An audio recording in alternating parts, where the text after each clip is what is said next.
Hello, everybody. Welcome to another episode of the Meaningful Shit Show with me, Vincent. Today, we are going to talk about the polyvagal theory and really the sympathetic nervous system, the parasympathetic nervous system. So we're going to talk about how all of that is wired, what the polyvagal theory is, and actually how it relates to the emotion regulation and topics that we've been talking about. So why am I talking about that? First of all, for personal reasons. I am definitely on the anxious side of the spectrum. I'm often in like a flight mode, like activated. And learning about polyvagal theory, in addition to DBT, helped me in my life. From problem solving, for individual problems that I was dealing with, because often you're anxious about something, and then, actually solving the problem makes sense, to also radically accepting where I was at a moment and having an understanding of my nervous system activation and what I could and could not expect from myself. I've also suffered from using maladaptive coping strategies to deal with that anxiety or depression at times, to get out of stress as well. And the maladaptive parts, of course, had negative consequences. So I'm here to share some of the lessons that I have learned from polyvagal theory at large. And that really today helped me to become a better person. I've also been hearing references to it a lot lately in popular media. And I had a curiosity as well as how that plugs into the DBT emotion regulation skills that we've been talking about. And now I'm here, about to share it with you today. And as a feed forward, I do think it's a very useful theory. But first things first, let's talk about what the vagus nerve is. So the vagus nerve is part of the parasympathetic nervous system, the PNS, which is also dubbed rest and digest or tend and befriend. Although there's numerous other nerves in the system, this one reaches the majority of the body's organs. It is the longest cranial nerve that we actually have. Vagus means wanderer, and that has something to do with the fact that that nerve wanders all over your body in contrast to the sympathetic nervous system that's much more like a star pattern. Goes through the spinal cord, and from the spinal cord branches directly to your torso, where the vagus nerve splits off of the spinal cord around your neck and wanders all over the body visiting all these organs. So it is the opposite of your sympathetic nervous system, as you guys might have heard about. That's the fight or flight, gets you going, right? And para actually means against, so they regulate each other, they influence each other. Together they make up your autonomic nervous system, so involuntary body action activities, breathing, beating your heart, things like that. And 80 to 90% of the nerve fibers in the vagus nerve are dedicated to signals going up. So our brain getting information on the state of the organs, but of course the brain also influences the organs. More about that later. The vagus nerve has two branches. We have the dorsal branch, the back. It regulates all the organs below the diaphragm. And the ventral nerve, which is the front, which affects everything above the diaphragm. So think of the muscles of the face, the heart, the lungs, right? So a lot of these parts are used to interact with others. I've already referenced the sympathetic nervous system. So it's a network of nerves that helps your body activate its fight or flight response. It increases when you're stressed, when you're in danger, or just generally physically active. Its effects include increasing your heart rate, your breathing ability, your eyesight, and slowing down processes like digestion. Ain't nobody got time to digest when you're exercising, when you're running from a predator. So both of these descriptions that I've talked about, they are from the Cleveland Clinic. That's where I got the majority of the description of just the physicality of the nerves. I kind of have to cut myself up because there's so much more. There's the central nervous system, there's the limbic system. Of course, everything influences each other, but we're going to try to focus and stay with the autonomic nervous system as much as possible. I have a visualization of that, and if you're listening to that instead of looking at the video material, that's not very helpful, but I'll do my best to describe it. So it's basically a schematic overview of the parasympathetic nervous system and the sympathetic nervous system and how it regulates or influences the different organs that we have. So some of the things that the sympathetic nervous system, the fight or flight, does is dilate pupils, inhibit salivation, relax airways, increase heartbeat, inhibit activity of stomach, we talked about that, stimulate release of glucose, inhibit the gallbladder, inhibit activity of intestines, secrete, epinephrine, and words that I don't know, something with the kidneys, relax the bladder, and actually promote ejaculation and vaginal contraction. So this whole sympathetic nervous system ties into our genitals as well, which I was surprised to learn. On the parasympathetic side, a lot of the things that it influences is opposite. So it's constricting the pupils, stimulating saliva, constricting the airways, slowing the heartbeat, stimulating activities of the stomach, urine rest and digest, stimulate activity of the intestines, contract the bladder, and promote erection of genitalia. Also interesting. So that's associated with the parasympathetic nervous system. Again, the rest and digest or tend and befriend. So far I've really talked mostly about the physicality of the nerves, the fact that they're in our body, where they are, which organs they reach. Stephen Porges in 1979 coined the polyvagal theory, which goes a little bit more in like our evolutionary history, looks at some of our ancestors, and comes up with like sort of a description, a theory, and of how this all came to be and why it works in that way.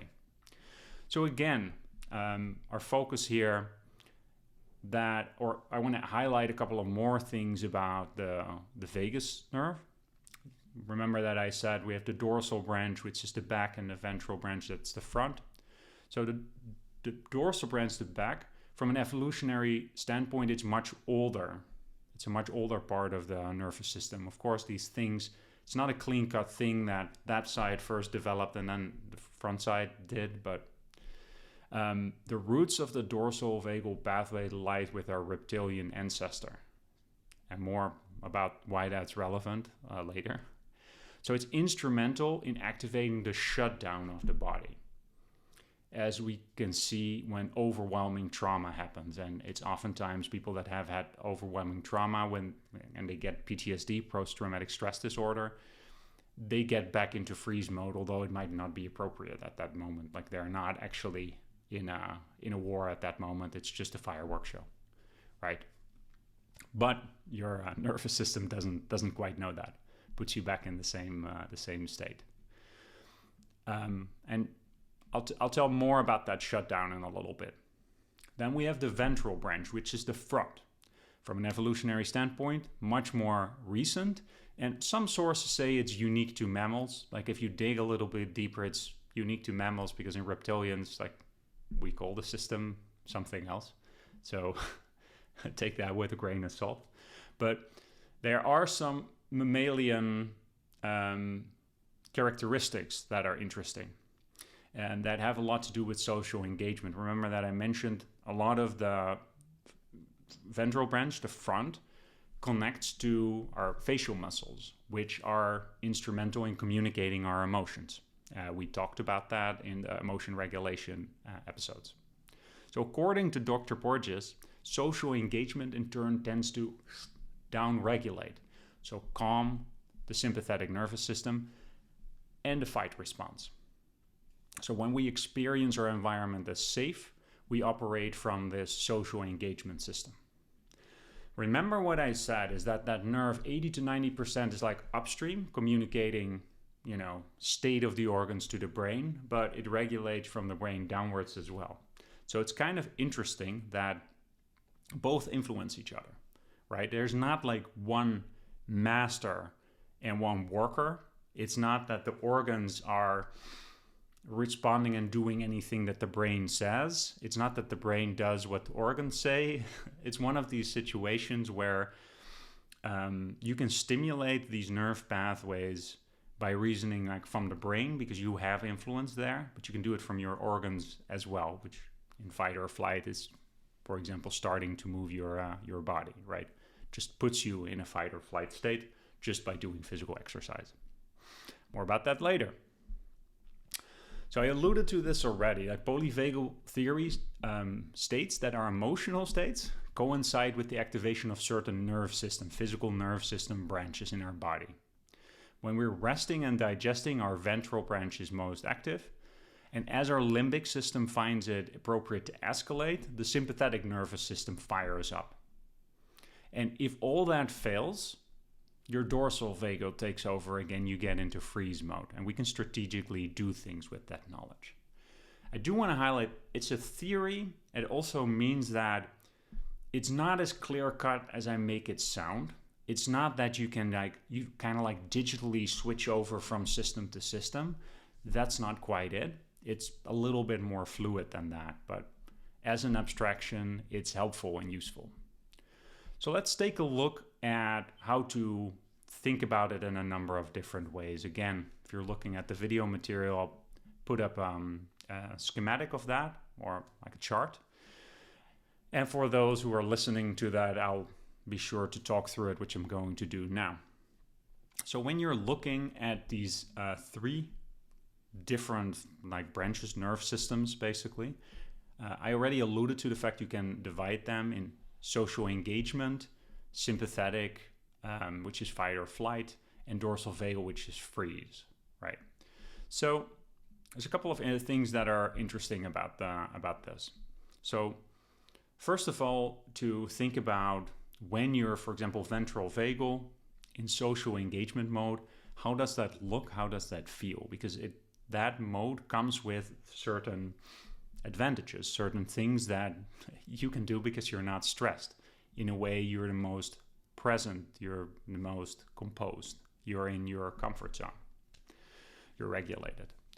So words that can be associated or emotional states are things like joy.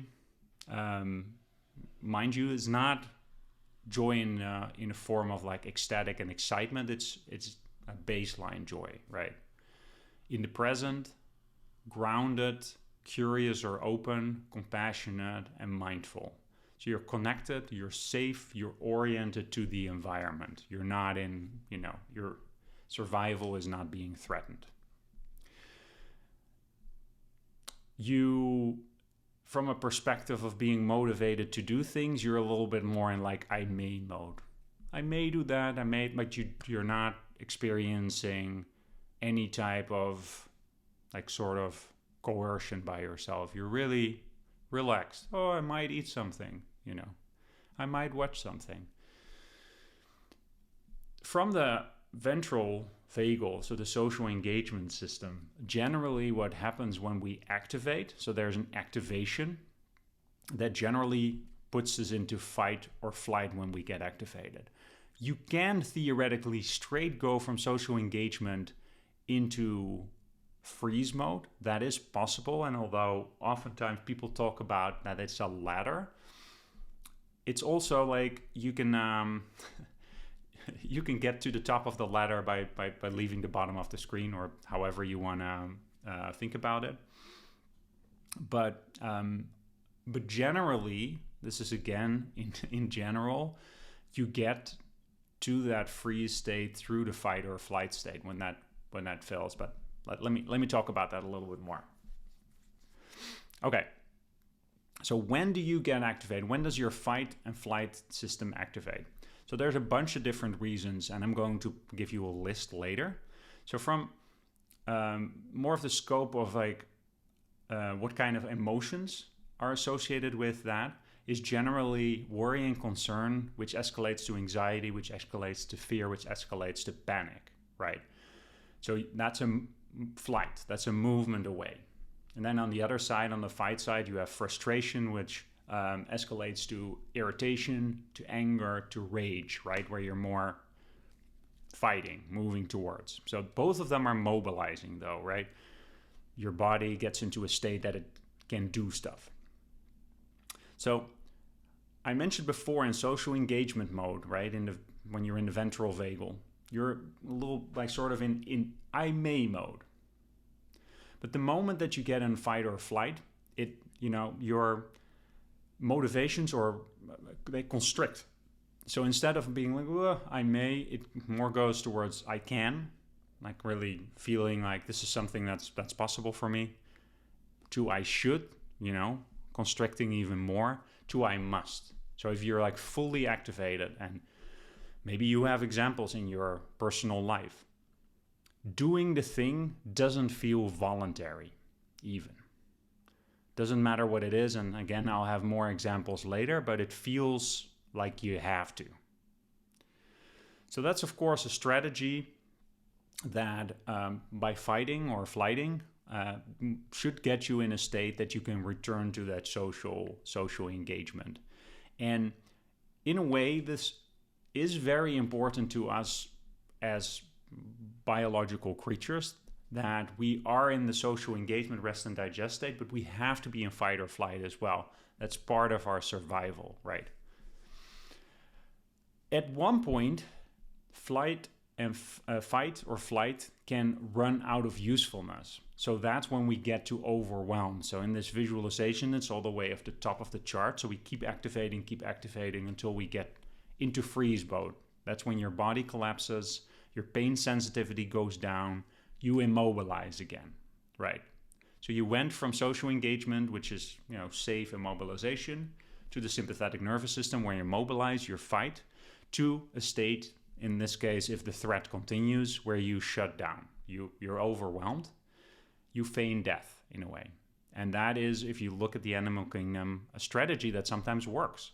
Because if a prey suddenly stops behaving like prey, that can mean that they survive. There are examples of that. If the predator is not properly motivated, isn't that hungry, if a prey stops acting like prey, that can actually save its life.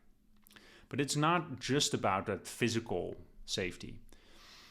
Words that are associated, emotional states that are associated with the freeze state are helplessness, conservation of energy. You might need it later when you actually can fight or flight again. Depression, so that more like the emotional side of that. Numbness, dissociation, shame, shutdown, hopelessness, preparation for death, and feeling of being trapped. So you're very much in an I can't state. When you're in freeze, there seem to be no options for you. Oftentimes it's like I mentioned before, it's associated with hopelessness. So this is really where depression comes in, right? You're kind of like in bed and you feel like you can't even get out. It feels like everything you're moving through molasses. That's not actually true. Your body is perfectly capable of doing it. But for those who have experienced that, is pretty dang powerful, right? Cool. So from freeze, you can get out of freeze in various different ways. So it's not a healthy place to be. For our nervous system, that is really when we're close to death, right?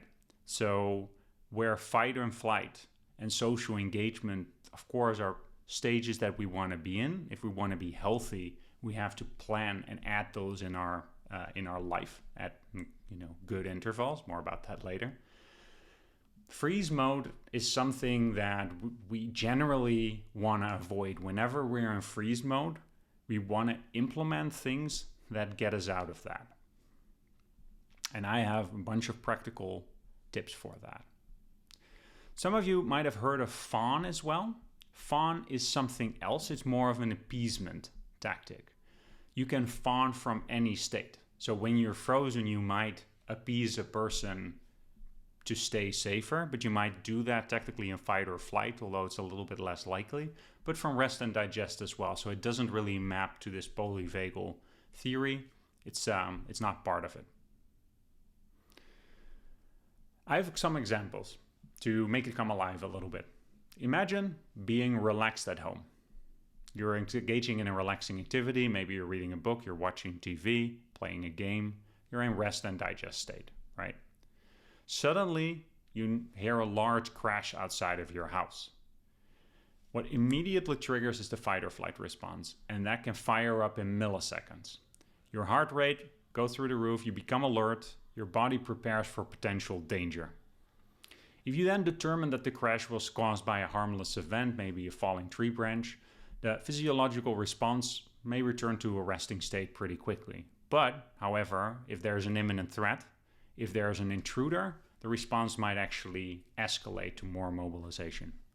So that's the standard sort of example, straightforward example, being from like a regulated state to fight or flight that might be required, right? Where you actually have to fight off an assailant, or you quickly return back to a rest and digest state.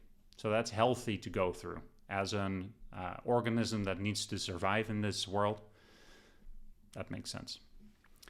Let's look at it from a slightly different angle. Let's say that we have a confrontation with an aggressive individual.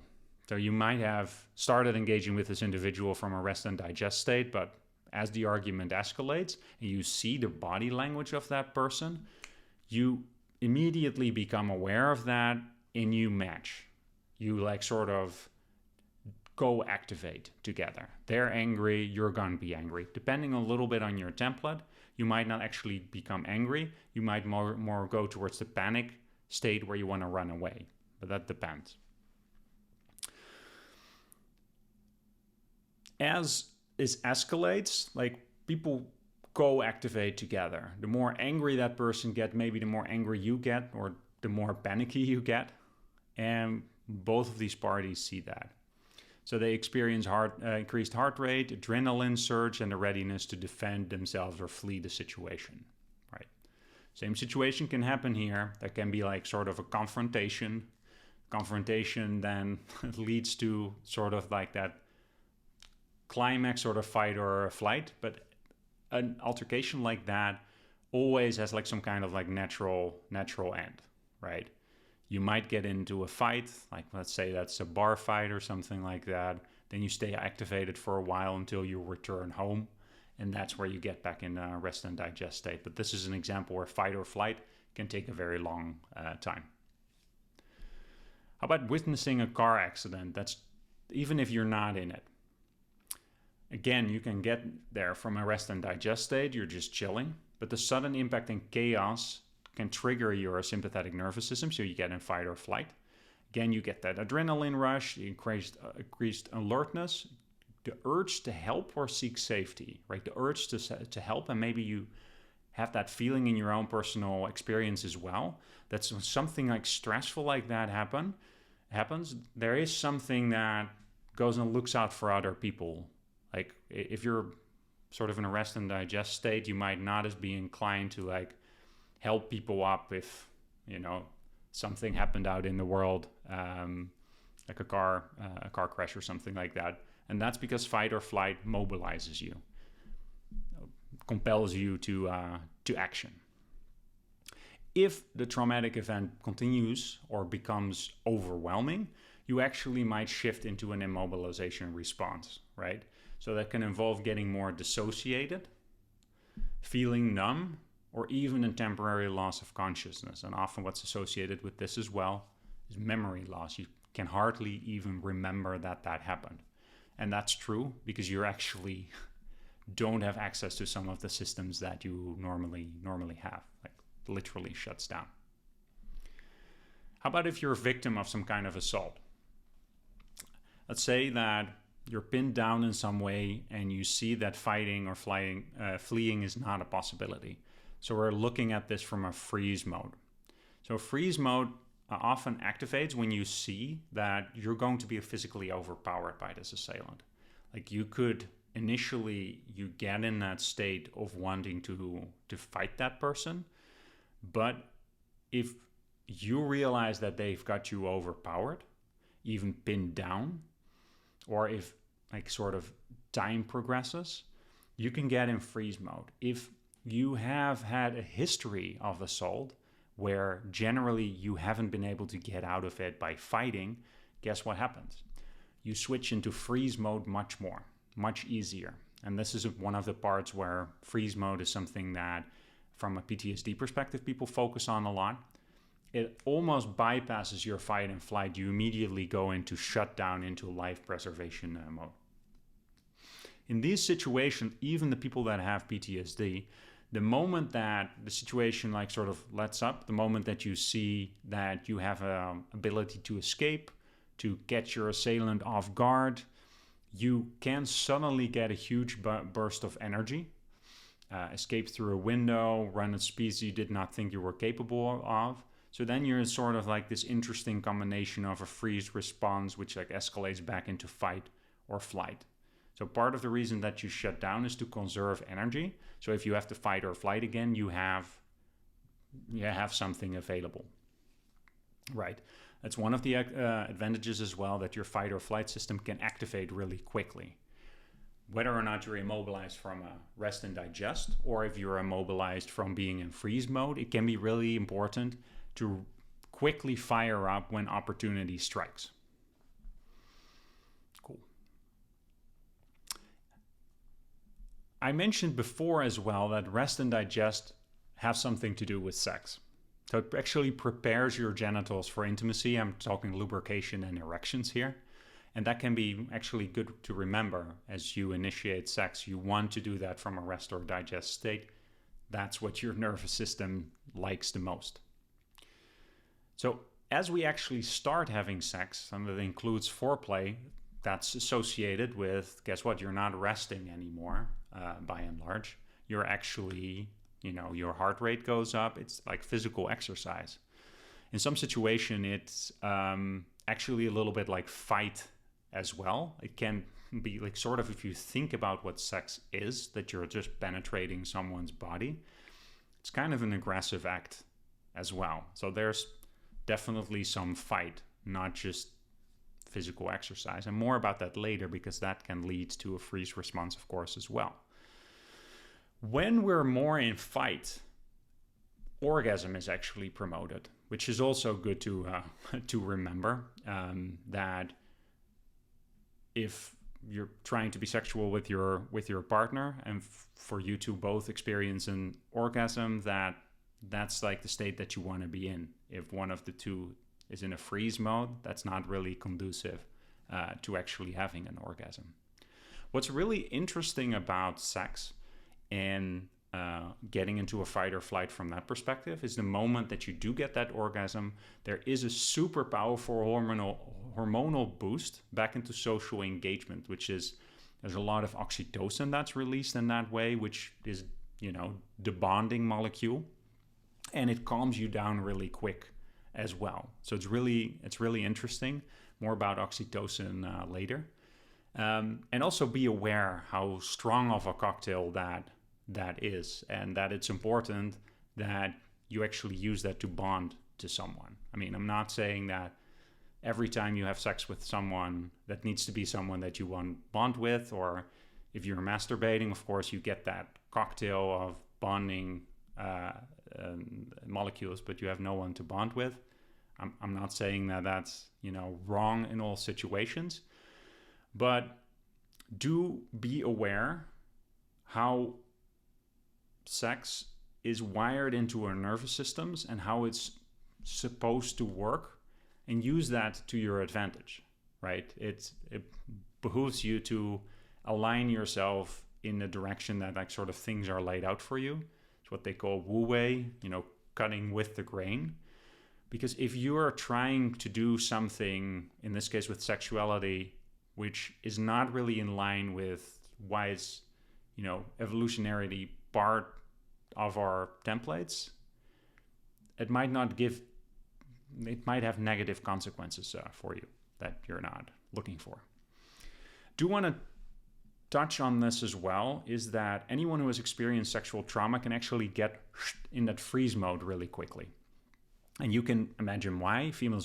Especially for females, they're usually in a vulnerable position, and fight and flight in a situation like that is not terribly helpful. From a being physically overpowered, but also from a social perspective. That's not what women get taught to do, right? That's not, if you look at porn, what a woman that is like sort of the receiver of some kind of like threat or violence does. No, they get more submissive. So, but that doesn't mean that they're having a good time. That means that they're in freeze mode and they're trying to survive. So that's really important to be aware of as you're engaging sexually with partners. Being aware that they can slip into freezing, and that the point of freeze mode is that you don't see it. The assailant, even though I'm not saying that you're raping someone in that situation, but that's how it can feel for that person. You can still slip into a freeze response and not be aware that the partner is in a freeze response. So that's good to be aware of if you want to not discover that later. And I've experienced that both actively and passively, as in I've slipped in freeze mode during sexual encounters, and I've learned afterwards that partners of mine have done that. It requires a lot of communication. And knowing about all these different nervous system states, I actually found useful to think about it in that way, because in a freeze state, you just don't have everything available to you that you normally would have. Cool. Okay. Let's go through one more example.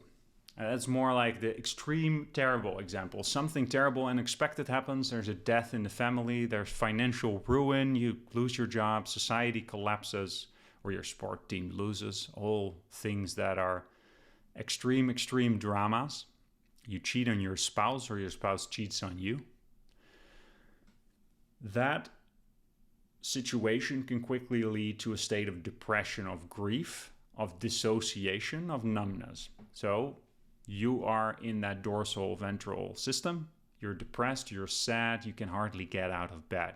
Life feels meaningless. You might even have suicidal thoughts. But how do we get out of that?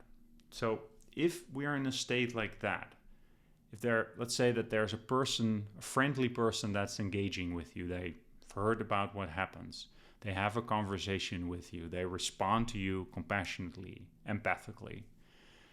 What you do then is you slowly co-regulate, right? There's something in like the mirror neurons where we humans, we co-regulate with different humans. In that example where you were having an argument, you escalate up, but you can also calm down together. So as you co-regulate, you ground together, you get back into a rest and digest state, and you get more access to those feelings of grief. That might mean that you slip back into that freeze response because it's too much. Remember, that's where that freeze response is for emotional, shutting off emotional pain as well. But you can repeat that over and over. And if you look at the different stages of grief, that can be mapped to some of these nervous system states as well. But I'll leave that. I won't go into detail, maybe in a future episode. I want to underline that it's not binary, it's not digital. It's not that you shift gears, as in you're in one state and now you're in a different state and you're completely not in the previous state anymore, as in I'm only in fight or flight. They're gradual. There can still be elements of rest and digest that are present, but the majority of your nervous system is in fight or flight. It's not an on-off switch. So that from that perspective, it can also be like a little sort of messy of like, am I really just shut down in freeze mode, or am I resting and digesting? Because they're both like an immobilization state, so they are similar in some situations. So there's some overlap where it could be from the rest and digest system. It could be from the freeze, is what I'm saying. So it's not digital. Could be both. So let's go into insights that I think are very important, and I've alluded to some of them already. It's important to acknowledge that we're fucked if we're in the wrong state, because we have tools that we can't use. If you're trying to go to a McDonald's drive-thru with a tank, you're not going to be very successful, but it's great if you want to blow up your enemy. If you're trying to write a poem with boxing gloves on, good luck, but you can use those boxing gloves very well to kick the shit out of your enemy. And if your heart is racing and you're trying to sit calmly and listen to your partner, that's not going to go very well, but it does allow you to run out the door and hide, for example. Or you're trying to run, but your shoelaces are tied together. It's not going to help very well. It's more appropriate to actually stay put and assess the situation. So these are all examples to underline that we can slip into a state that gives us the tools that we actually don't need. And it's the tools that your nervous system thinks you need. So from a PTSD perspective as well, you're at a fireworks show and you just like hit the deck because you think you're under enemy fire. That is not actually the tools that you need, but your nervous system doesn't know that, right? Your nervous system is not all-knowing and not susceptible to misprogramming. A lot of the template gets laid down when you're like 0 to 7 years old, but traumatic experience can change that, although it more influences some people than other people. Like PTSD doesn't develop in everybody, which is interesting by itself. It could mean for you that your template compels you to shut down too much. You got taught in childhood that it's just better to freeze, better to dissociate, to deal with the pain because you were being abused or whatever was going on for you, but it was just too painful to engage with that. It might also mean that you fight too much because that was your survival strategy that worked for you. Or maybe even that you rest and digest too much, which means that you're just in a passive state, in a laissez-faire state, more than you want to be because that was rewarded by your environment. How would you ever know that you're too much in one state or another state? It's really introspection, contemplation, and feedback from the world, right? You want to check that with your own values, with your own beliefs, going back to the episodes that I have on that, because maybe it is within your value to fight everything. Maybe that is very important for you, and you might get feedback from people with like, oh, dude, you fight these things too hard, just like mellow out. But you can still, from your values perspective, be like, no, this is how I want to be. And this is effective to me for these reasons, right? It can be personal preference. There's no cookie cutter here. What is important is that introspection, because generally you do that from a mindset of wanting to be effective. The moment that you're like really like fighty, it does allow you to get some things in life, but it prevents you from getting other things in life. So it's important to use the check the fact skills that we talked about before. Is my emotional reaction the reaction that I want to be putting energy into, right? And acknowledging that it's a personal preference. So the fact that you go into fight, but your friend over there stays in rest and digest, that doesn't mean that you're wrong or he's wrong, or like, it means that there's two different personal preferences. Don't kid yourself about there being a right.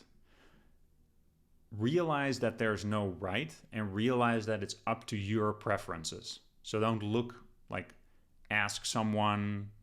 Like you can take feedback. Don't get me wrong, but don't accept that as absolute truth. There's work for you to determine where do you want to be. There is socially acceptable, right?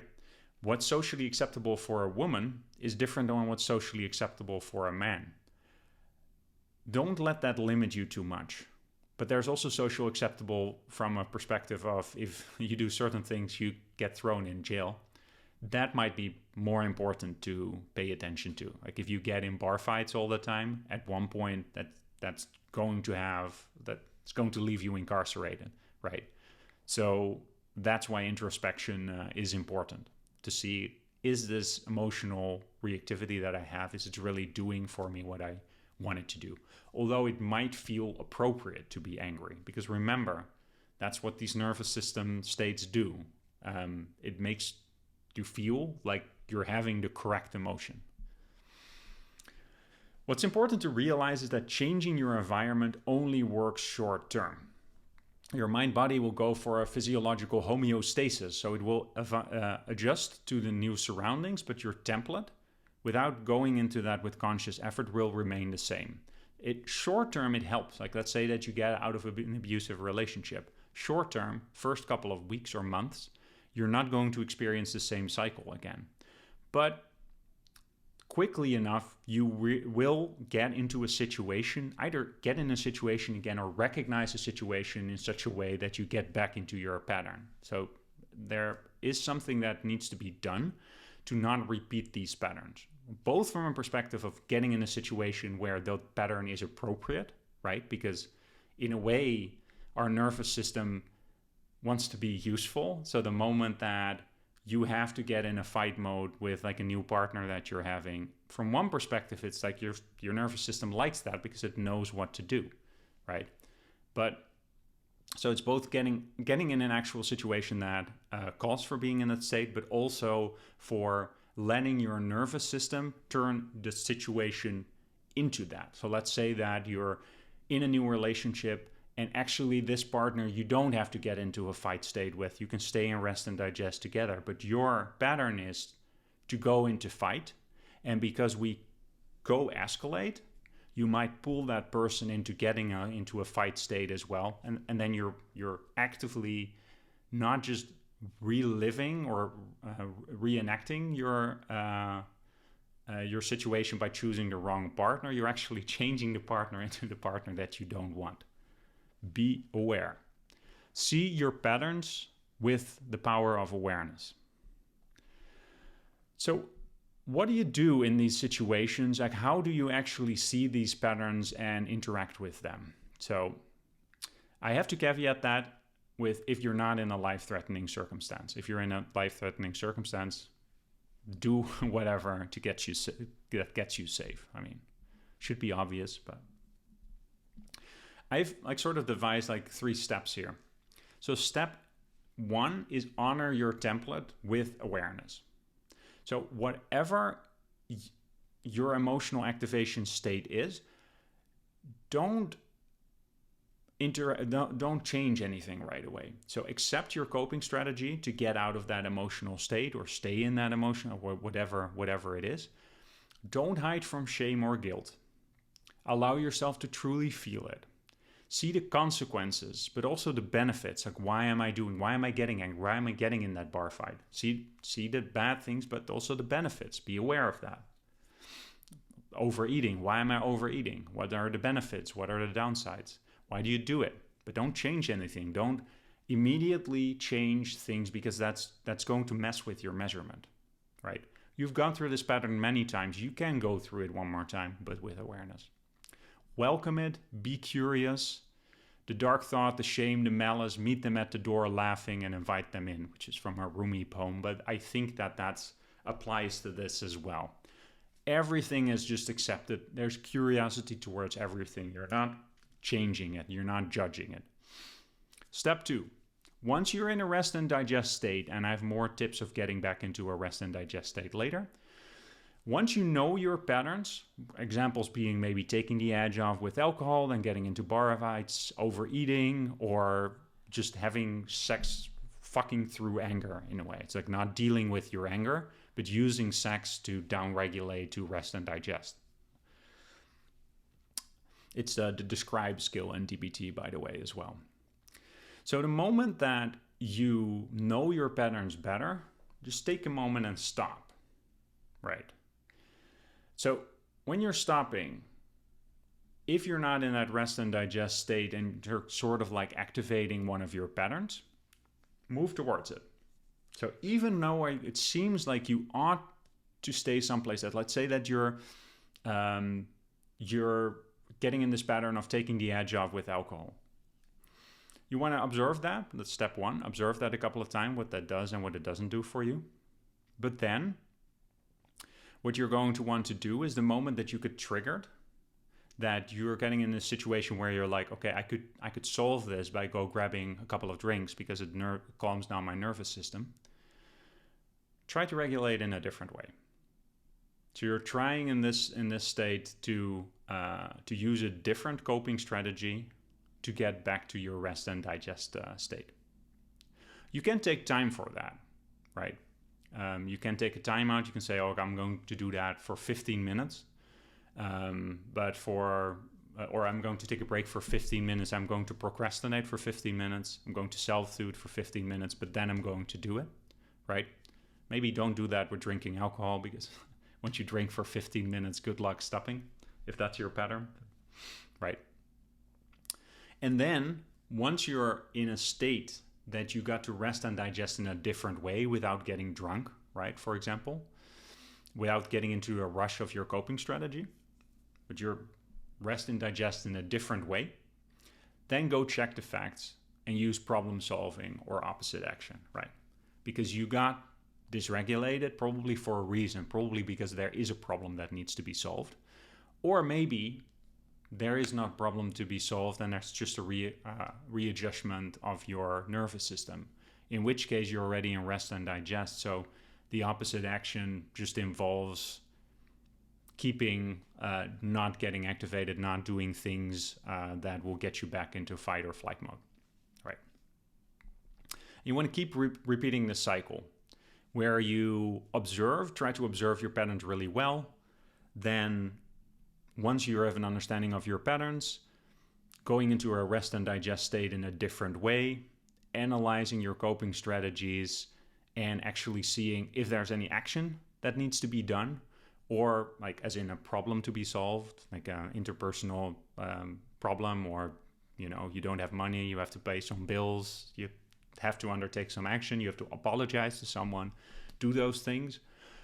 Or double down on focusing on the opposite action, which is not getting activated by the event, but staying in rest and digest and doing other things that you want to be doing that come from your values. And it might be working on your life purpose, it might be exercising, etc., etc. There's going to be two directions of that, because depending on how you get triggered, you actually... there is the focus on getting back into rest and digest, but I want to talk about as well as like in a meaningful engaging the fight or flight system, because you do want to do that as a human. And partially it might be very important for the pattern that you're in. So how do you get into rest and digest? There's one very great tip that is not fun, but works every time, at least for me. And that is cold water immersion or cold exposure. Cold showers, go outside in cold temperatures with minimal clothing, or engage the dive reflex. All mammalians, once you hit like a water surface at a horizontal angle, so that can be even if you're bending over and splashing water in your face from a sink, triggers the diving reflex, which slows down our heart, slows down our breathing, and guess what? That's exactly what our ventral vagal state is. So that is a shortcut in a way. Doesn't matter if you're in fight or flight or if you're in shutdown mode. That is something that can downregulate you very, very quickly. There's a DBT module called the stress tolerance, and within that there's a tip scale, and this cold water immersion is part of it. So it's thought to indirectly stimulate the vagus nerves, evidenced by the fact that after the initial shock of the cold, so that there is a shock and uncomfortableness, the heart rate will begin to slow. And open water swimming might have the same effect, actually. So it's great, especially in sympathetic mode. There's a large movement as well, the Wim Hofs in the world.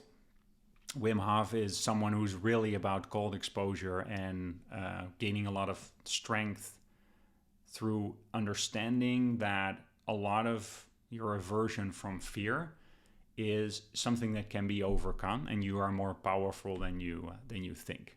So some of the teachings that are in there, I feel are very related to polyvagal theory, although it's not a perfect match. So if you want to know more about cold immersion and exposure, I recommend you look into Wim Hof, the Wim Hof method, and there's trainings across the world that help you do cold water immersion. There's another great skill that DBT does not teach, and that is co-regulation, right? The reason I believe it's not in DBT is because DBT is originally designed for people with not bipolar, borderline personality disorder. So a personality disorder. And people that have this personality disorder are already very much very much in control of themselves, and they tend to want to regulate through other people. So if you then tell them that co-regulation is something that can calm them down, guess what's going to happen? That they're going to focus on, oh, you have to regulate me, and not going to take accountability to do it yourself. Having said that, I think it is very important to focus on the skills that we've been talking about with the DBT skills in the emotion regulation episodes. But it is very important to know as well that co-regulation is super powerful for humans. When we're a baby, we can't even regulate ourselves. We have to use our parents, or our parents have to regulate us because we don't know what the fuck's going on and they do. So we regulate to their heartbeat. And that's oftentimes why babies like it when you hold them and walk around with them. They can feel in your body, oh yeah, things are okay. Which also means that you have to be aware of that if you're panicking and you grab your baby, guess what the baby's gonna do? It's gonna panic as well. So works both ways.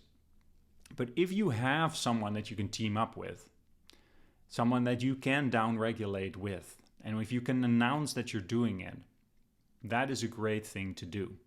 This has something to do with oxytocin as well, the cuddle molecule or the bonding molecule. And it triggers for us a state of immobility without fear. And there's interesting scientific studies as well on how that exactly works. So it actually largely prevents a freezing response. So especially if you're in freeze, co-regulation can be very, very advantageous to get out of that freeze state, right? Nature, I find really advantageous as well to trigger the rest and digest system. Just focusing on the nature around you. I've talked about that in previous episodes as well. Playing with animals and children, because oftentimes they are more in a rest and digest state. Children, of course, can be stressed and anxious as well. But so it's partially the play aspect, and there's co-regulation in there as well. So animals work as well. Like you can co-regulate with an animal. I very much recommend it. Humming and singing. The more the diaphragm moves, the more stimulation to the parasympathetic nervous system, right? So start doing that as well. Meditation and mindfulness, of course. So it can be really hard if you're really in fight mode to use meditation and mindfulness to pull you down, but it's super, super effective. You're more curious about that, might do a future episode about it, but also look into mindfulness-based stress reduction, MBSR, that sounds about right. Deep and slow breathing, right? Remember that the vagus nerve communicates up with like the organs, and the lungs being one of them is doing. So the moment that you're actively deeply breathing, it gets you more in a rest and digest state.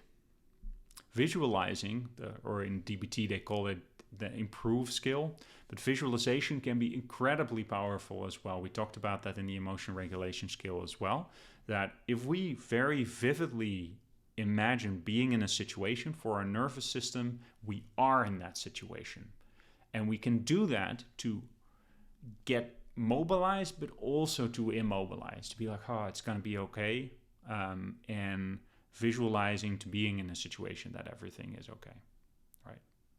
We go in the direction that we project, which is, you can do a very philosophical episode on that as well. Our prediction and how much it enmeshes with what we actually experience. Exercise, gentle exercise like yoga, mindful exercise, something like foot massages, the please skill that we talked about, so treating your physical illness, eating well, avoiding mood-altering substances, sleep, and exercise. Can be gentle exercise in this case, can be helpful as well.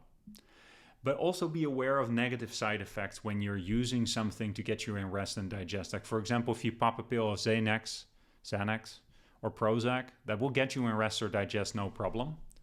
But at what cost? Like, are you getting forcefully in rest and digest without actually taking care of your problems, for example? So this is where, in my 3 steps, step 2 is getting in rest and digest, but step 3 has that reflective property, right?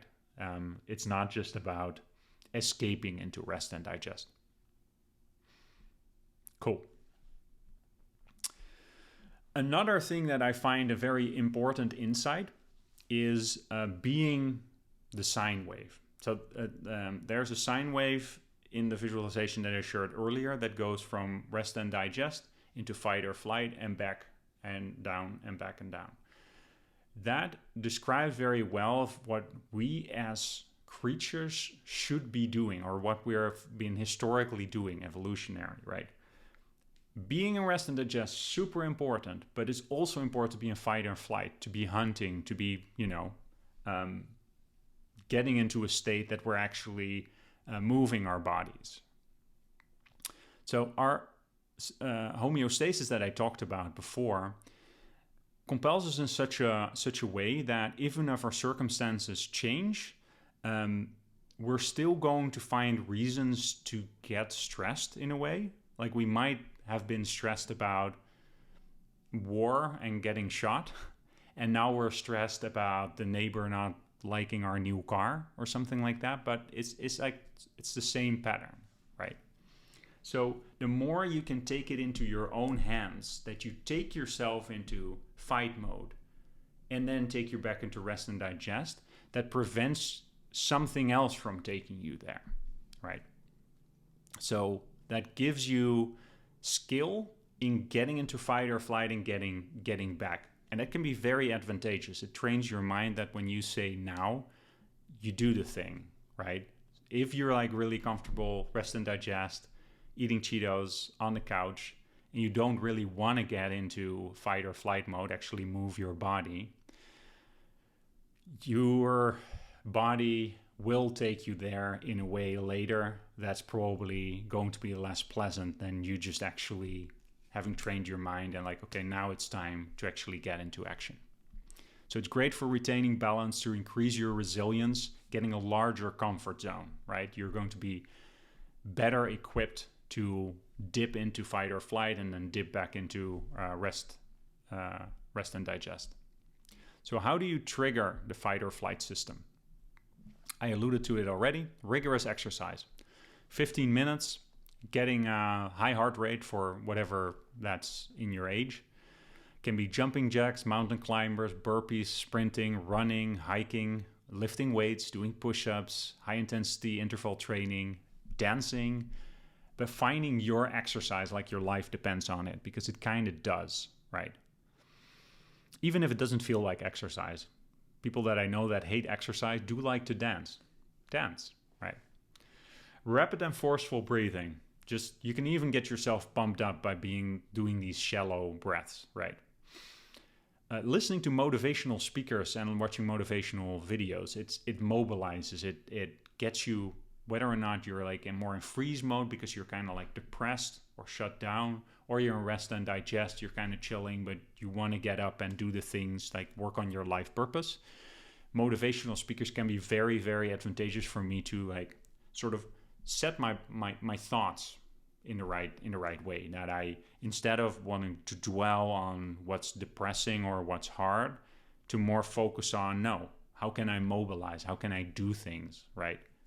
How can I do things every day and not just one big spurt and then nothing for 6 months or 6 days? Caffeine can get you into fight or flight as well. I personally don't like that, but there's people that swear by it. Uplifting music, singing, not the calming singing that was mentioning before, but more like the powerful singing, top of your lungs kind of stuff. Visualization also works here. So if you're having a hard time getting up from the couch where you're eating your Cheetos, visualizing, committing to first visualizing getting up, putting on your running shoes or whatever the thing that you want to do can actually be helpful. So you can first start by doing it in your mind, which is a little bit less effort than actually getting up. But it's still a commitment because you can veg out and just keep lying on the couch. That is possible. But it's a great way to transition into it.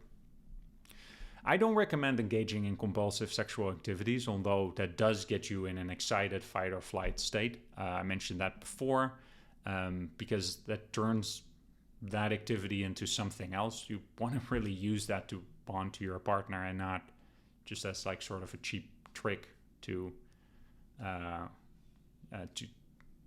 get like sort of like active. Partially because the downside of using sexual activities to mobilize is that you immobilize afterwards pretty quickly as well. So you spend energy into doing something that generally does not really move you forward from a life purpose perspective, right? Having an extra orgasm is not going to really do that much extra for you. So I would say to not use it in a self-soothing manner. Also beware of drugs, because there are some stimulants that mobilize you. So don't start relying on drugs to get you up. Exception might be psychedelics. It's not something that you can do too much anyway. That's not really how they work.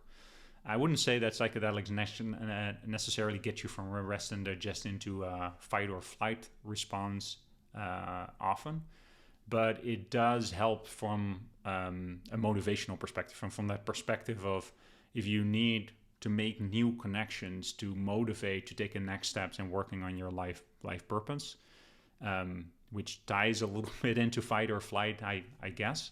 I've found them useful in the past, but really they don't belong in this list as a way to trigger your fight or flight system. It's more related, I feel, to like it helps being in that sine wave as well. So when you're in the sympathetic nervous system, it's easier to calm down again to the safety of the ventral vagal, and rest and digest and fight or flight systems are both desirable in a proper balance, right? It's also a great way, different reasons why this is great. When you exercise, let's say that you're stressed, your cortisol level is high, but then you exercise, your cortisol level will be even higher. But then the moment you stop exercising, you get back in rest and digest, your baseline goes down. So it's another showcase of that's like kind of how we're supposed to engage with these different nervous states, and how we evolved, right? We have to like sort of deserve our rest and digest. And a lot of the stresses that we have nowadays are not like as much physical in the world as they used to be. So it's important to still resolve that buildup of cortisol through physical exercise. Doesn't strictly have to do as much with the polyvagal theory, I guess. Last, I want to talk about the changing of the balance. I've mentioned before that we have a template. So for example, take me, like I'm on the anxious side of the spectrum, right? So my nervous system wants to be in fight or flight often. If I can be in fight or flight, like a low grade fight or flight the entire day and do things, solve problems, things like that, I kind of like that. The downside is that it over time damages my body, right? Because you're in a stressful state. You have to learn to relax as well. But I have friends that have the opposite problem, that have a more balanced, loving upbringing, that they're just like kind of like in rest and digest all the time, and they really don't want to deal with fight or flight. They have the experience, the support, like without any like strings attached. The support is just always there, And there's less of a motivation to do things, right? Even if they exercise, they do it from like sort of like a gentle cardio, walking or something like that. Not that there's anything wrong with that, because they're probably a lot chiller to be around than me, unless you have the kind of like templating that I have, and you like to do, active things, running, trail running, like things like that. But probably like I can be much to someone who is like more of a rest and digest person. So I alluded to it before, is that there is no like sort of right balance. Like it's not that you have to be, 3 hours of this and then 3 hours of that. It's personal. It has to do with our values and beliefs as well. And generally our values and beliefs are inspired by like kind of our genes and how things feel to us, right? And often as well as with people that we surround ourselves with. And you can imagine that we surround ourselves with people that have more or less the same template there. Like I would not really do well with a partner, I think, that isn't rest and digest all the time, and that doesn't have that drive to be physically active, to work on life purpose, like things like that. And the other way around, right? Like if you're just really like, I just at the end of the day just want to watch TV and just like rest, you're probably going to attract someone who is in a similar mindset. And there's not like either of the two is not right. Like, I mean, I have a bias because I like activity. I don't even own a TV. I'm just not into like doing that too much. Although there is value to that. I do watch like series at times when I want to relax. So, but anyways, you can change this balance. You do it slowly, and it requires brain plasticity. So if you are getting aware of the fact that you're anxious too much, there is ways that you can change that. It requires mindfulness and awareness, right? Comes back to the same like 3 steps that I mentioned before. You can't really reflect that well when you're in your default thinking mind, right? Just the thinking that happens if you're doing nothing in particular. You generally gravitate toward thinking about your problems, right? You're not thinking about your blessings, right? So, and you're not making new connections. So when you apply a lot of mindfulness and awareness, you can have more awareness around the balances that you have, and slowly change your template as well. Slowly do that you're more in a rest and digest state for longer, right? So it is possible. You're not condemned to just be dealing with like, hey, I'm nervous all the time and that's how I'm always going to be. No, you can change that temp. You can influence like sort of the percentages that you are in those states. And instead of being nervous, you can promote fight. With nervousness being a flight, you can promote fight, right? So that's technically like sort of a different thing, but you can like sort of choose, knowing that you have to spend time in a fight or flight response. You can choose, well, if I'm going to be in that state, I'm going to want to be the fight, and I want to go exercise instead of being anxious.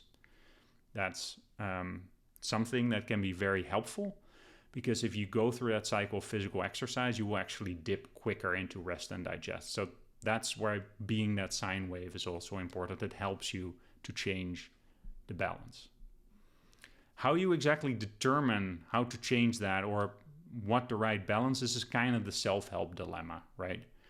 How can your imperfect now choose what is more perfect in the future? It's more like an intuitive, iterative process where you want to keep going through these cycles and watch your life happiness increase. So your focus here is using the knowledge that you now have of the polyvagal theory to design your nervous system states more for yourself. knowing that you need a healthy balance between rest and digest and fight or flight, and that you don't want to be stuck in freeze mode. Whenever you're in freeze mode, your job is to get out of it by going to your rest and digest state and reflecting.